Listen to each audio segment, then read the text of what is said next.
मित्रों, क्या आप जानते हैं भगवान गणेश को कौन से हाथी का सर लगाया है? उन्होंने क्यों दिया चंद्रमा श्राप और कैसे लिखी गई महाभारत?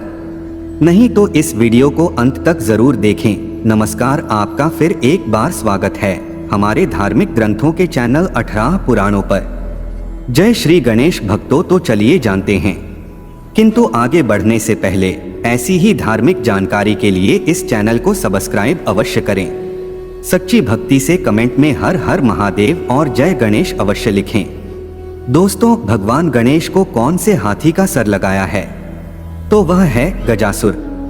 गजासुर नाम के हाथी ने भगवान शिव की कठोर तपस्या करके भगवान शिव जी को प्रसन्न किया था। तब उसने भगवान शिव से सृष्टि का सबसे ज्ञानी होने का वरदान मांगा था। परंतु सृष्टि के सबसे ज्ञानी तो स्वयं भगवान शिव है, इसलिए उसने उनको उन्हीं के घर में निवास करने का और उन्हीं के कृपा दृष्टि में सबसे बड़ा ज्ञानी बनने का वरदान मांगा। तो शिवजी ने उसे वरदान दिया कि भविष्य में तुम किसी उद्देश्य हेतु चुने जाओगे, तब मेरे घर में वास करोगे। इसी वजह से कालांतर में गजासुर का सर भगवान श्री गणेश जी को लगाया गया और इसी वजह से गणेश जी सबसे बड़े ज्ञानी भी बने। आखिर क्यों पसंद है गणेश जी को दूर्वा?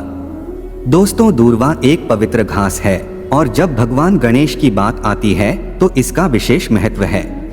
दूर्वा शब्द दुहु और अवम शब्दों से बना है। दुहु का अर्थ है जो दूर है और अवम का अर्थ है जो करीब लाता है। इस प्रकार हम कहते हैं कि दूर्वा घास गणेश भक्तों को उनके करीब लाती है। गणेश जी को दूर्वा चढ़ाए बिना कोई भी पूजा पूरी नहीं मानी जाती है। जब आप श्री गणेश पूजा करते हैं तो यह विशेष रूप से एक महत्वपूर्ण भेंट होती है। पौराणिक कथाओं के अनुसार यह भी कहा गया है कि अनलासुर नाम का एक राक्षस था। वह राक्षस साधुओं को जिंदा ही निगल लेता था, जिसके प्रकोप से चारों तरफ उस समय हाहाकार मचा था। फिर सभी साधु और संतों ने मिलकर भगवान गणेश जी की प्रार्थना करना शुरू की और अनलासुर के बारे में गणेश जी को बताया था। गणेश जी फिर राक्षस अनलासुर के पास गए और फिर उस राक्षस को ही उन्होंने निगल लिया। इसके बाद उनको सही से पचन ना होने की वजह से बहुत तेज पेट के अंदर जलन होने लगी। तभी कश्यप ऋषि ने उस ताप को शांत करने के लिए गणेश जी को 21 दूर्वा घास खाने को दिया। इससे गणेश जी का ताप शांत हो गया। इसी कारण की वजह से यह माना जाता है कि गणेश जी दूर्वा घास चढ़ाने से जल्दी प्रसन्न होते हैं। दोस्तों, अब हम जानते हैं कि गणेश जी ने क्यों लिखा भारतवर्ष का सबसे बड़ा महाकाव्य महाभारत। पौराणिक कथा के अनुसार महान ऋषि महर्षि वेद व्यास जी ने तपस्या में लीन होकर महाभारत का स्मरण किया था। वेद व्यास जी ने दुनिया के समक्ष इस दिव्य महाकाव्य को रखने का मन बनाया, लेकिन वेद व्यास जी के सामने बड़ी समस्या ये थी कि इसका श्रुतलेख कौन करेगा। इस समस्या के साथ वेद व्यास ब्रह्मा जी के पास पहुंचे। तब उन्होंने श्री गणेश का नाम सुझाया। भगवान गणेश जी की लिखावट तेज और सुंदर थी। महर्षि वेद व्यास जी ने फिर गणेश जी को महाभारत का लेखन करने के लिए गुहार लगाई। महर्षि वेद व्यास और गणेश जी के बीच महाभारत लेखन कार्य शुरू किया गया। तब गणेश जी ने उनके समक्ष एक शर्त रख दी। गणेश जी ने कहा कि कलम शुरू करने के बाद वह रुकेंगे नहीं, अगर रुक गए तो आगे नहीं लिखेंगे। इस पर वेद व्यास जी ने भी समझदारी से काम लेते हुए गणेश जी के सामने शर्त रख दी कि वह हर श्लोक का अर्थ समझकर ही लिखेंगे। गणेश जी ने ये प्रस्ताव स्वीकार कर लिया। इस तरह महाभारत की रचना हुई थी। दोस्तों, भगवान गणेश जी को मोदक क्यों अति प्रिय है? कहा जाता है कि एक बार शिवजी शयन कर रहे थे और गणेश जी बाहर पहरा दे रहे थे ताकि कोई शिवजी की निद्रा को भंग न करे। इसी बीच वहां भगवान परशुराम पहुंच गए और गणेश जी ने उन्हें अंदर जाने से रोका तो वे अति क्रोधित हो गए। बात इतनी बढ़ गई कि दोनों के बीच युद्ध शुरू हो गया। जब परशुराम पराजित होने लगे तो उन्होंने शिव जी द्वारा दिए परशु से गणेश जी पर प्रहार कर दिया। इससे गणेश जी का एक दांत टूट गया। इसी वजह से उन्हें एक दंत भी कहा जाता है। लेकिन दांत टूटने के बाद गणेश जी को काफी दर्द हुआ और उनके लिए कुछ भी खाना पीना मुश्किल हो गया। तब माता पार्वती ने उनके लिए मोदक तैयार किए। मोदक काफी मुलायम होते हैं। मोदक खाने से गणेश जी का पेट भर गया और वे अत्यंत प्रसन्न हुए।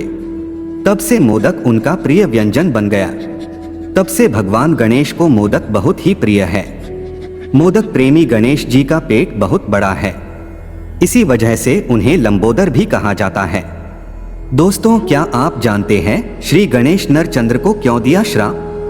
पौराणिक कथाओं के अनुसार बात उस समय की है जब श्री गणेश जी कुबेर का अभिमान नष्ट करके उनके घर से कैलाश की ओर लौट रहे थे तो रात्रि हो गई थी और चंद्रमा की रोशनी से कैलाश चमक रहा था। तभी मूषक के सामने से एक सर्प गुजरा, जिसके भय से मूषक उछला और उस पर विराजमान गणेश जी अपना संतुलन खो बैठे और गिर गए। तभी उन्हें किसी व्यक्ति की जोर जोर से हंसने की आवाज सुनाई दी, परंतु इधर उधर तथा दूर दूर तक कोई नहीं था। तभी उन्होंने ऊपर की तरफ देखा तो आसमान में चंद्रमा को उनके ऊपर हंसता हुआ पाया। यह देख गणेश जी को अत्यंत क्रोध आया, क्योंकि चंद्रमा उनकी सहायता करने की बजाय उनका उपहास कर रहा है। तो वे अत्यंत क्रोधित हो उठे और बोले, अभिमानी चंद्रमा, तुम मेरी लाचारी पर हंस रहे हो, यह तुम्हें कदापि शोभा नहीं देता। किसी की परेशानी का उपहास करना देवताओं का नहीं दैत्यों का कार्य है।